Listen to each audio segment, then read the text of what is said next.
Materi yang kelima yaitu tentang bioakustik. Bioakustik adalah ilmu lintas disiplin yang menggabungkan biologi dan akustika yang biasanya merujuk pada penelitian mengenai produksi suara, dispersi melalui media elastis, dan penerimaan pada hewan termasuk manusia. Bioakustik berasal dari kata bio dan bioakustik bio artinya hidup atau hayat, dan akustik berarti kajian getaran dan bunyi. Sedangkan menurut istilah akustik berarti bagian fisis pendengaran yang tercakup dalam satu bidang. Bioakustik adalah suatu perubahan mekanik terhadap zat gas, zat cair, atau zat padat yang sering menimbulkan gelombang bunyi. Gelombang bunyi ini merupakan vibrasi atau getaran molekul-molekul dan saling beradu atau satu sama lain, namun demikian zat tersebut terkoordinasi menghasilkan gelombang. Materi berikutnya yaitu kecepatan bunyi pada berbagai medium.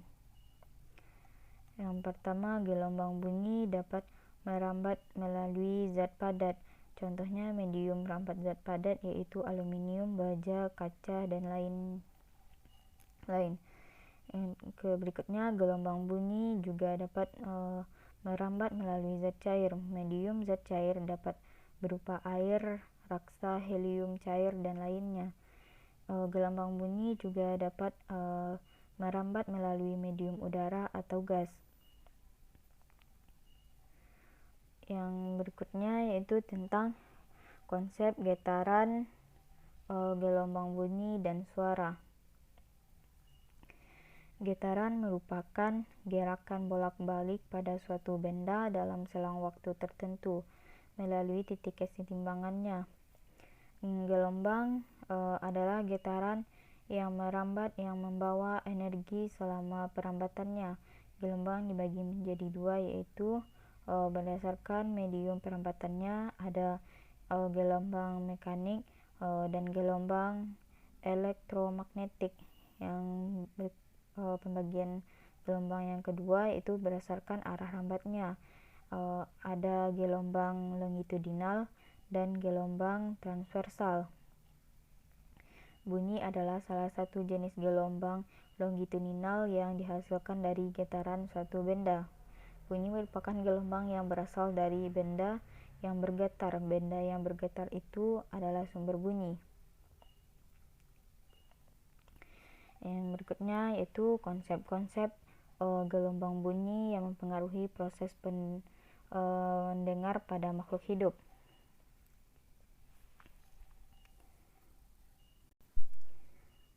Suatu bunyi dapat didengar oleh manusia karena memiliki tiga hal, yaitu adanya sumber bunyi dan adanya medium rambat bunyi, dan frekuensinya yang berada antara 20 Hz sampai 20.000 Hz. Audiosonik. Tidak hanya manusia, semua makhluk hidup juga dapat mendengar bunyi. Berdasarkan frekuensinya, gelombang bunyi diklasifikasikan sebagai berikut.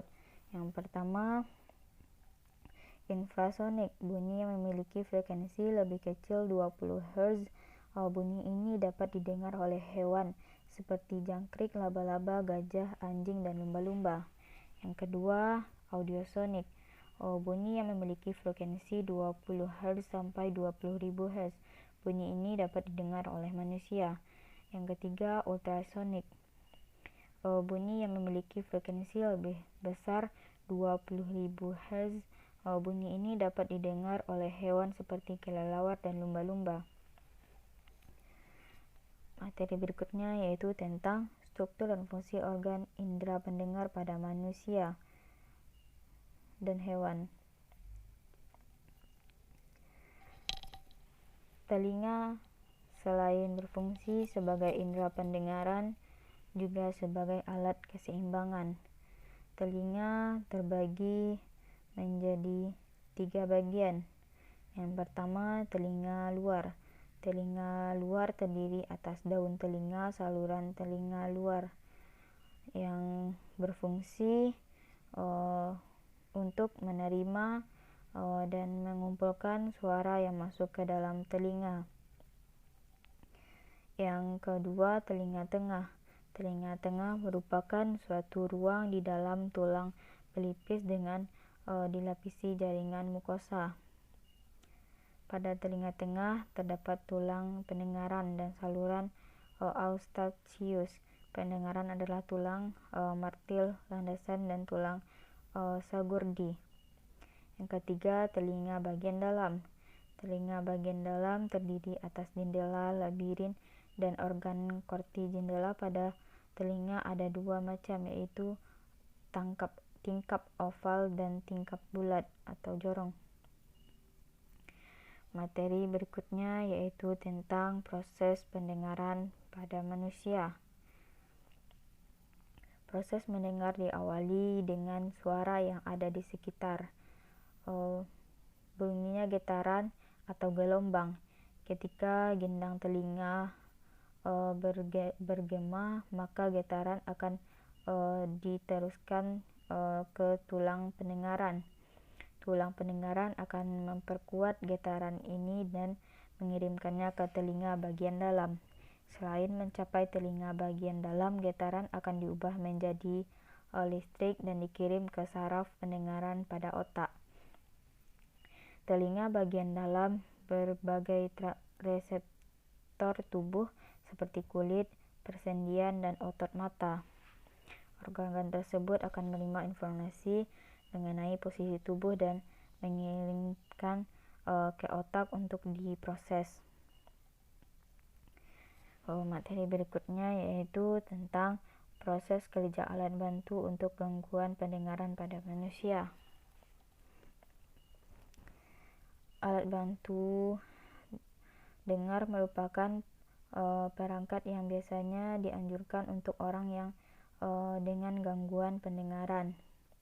Alat ini digunakan untuk membantu mendengar dengan lebih jelas dan berkomunikasi dengan lebih baik. Yang pertama yaitu ada alat kick. Alat bantu pendengaran jenis ini dipasang benar-benar dalam saluran atau terbentuk agar pas di dalam liang telinga kita. Yang kedua, indesenal. Alat bantu dengar indesenal disebut khusus masuk agar masuk ke sebagai saluran telinga. Alat yang satu ini membantu meningkatkan gangguan pendengaran ringan sampai sedang pada orang dewasa. Yang ketiga, in the ear. Alat bantu pendengaran in the ear satu ini cocok sebagai besar untuk orang memiliki gangguan pendengaran ringan hingga berat. Yang keempat, ada behind the ear. Alat bantu dengar behind the ear diletakkan persis di belakang telinga bagian luar. Alat ini merupakan jenis yang umum dan biasanya digunakan untuk mengatasi berbagai gangguan ringan hingga parah. Yang kelima, receiver in the ear. Alat bantu ini mirip dengan yang berada di belakang telinga, hanya saja lebih kecil dan dihubungkan oleh kabel tipis. Alat bantu ini cocok untuk hampir sebagian orang yang memiliki gangguan pendengaran. Yang keenam, open fit. Alat bantu ini jenis ini variasi dari alat bantu pendengaran yang ditempatkan di belakang telinga dengan tabung tipis. Open fit adalah pilihan yang baik untuk gangguan pendengaran ringan hingga sedang.